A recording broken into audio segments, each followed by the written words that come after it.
A slave ran away from his master, by whom he had been most cruelly treated, and, in order to avoid capture, betook himself into the desert. As he wandered about in search of food and shelter, he came to a cave, which he entered and found to be unoccupied. Really, however, it was a lion's den, and almost immediately, to the horror of the wretched fugitive, the lion himself appeared. The man gave himself up for lost, but, to his utter astonishment, the lion, instead of springing upon him and devouring him, came and fawned upon him, at the same time whining and lifting up his paw. Observing it to be much swollen and inflamed, he examined it and found a large thorn embedded in the ball of the foot.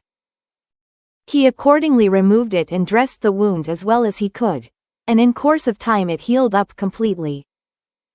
The lion's gratitude was unbounded.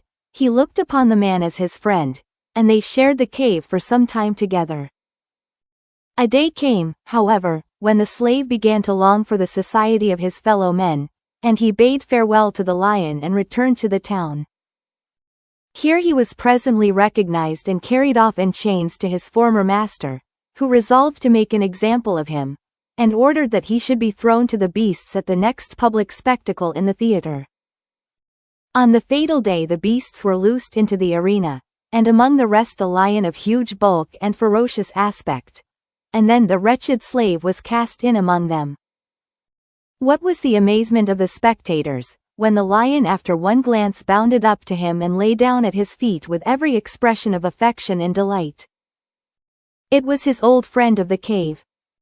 The audience clamored that the slave's life should be spared, and the governor of the town, marveling at such gratitude and fidelity in a beast, decreed that both should receive their liberty.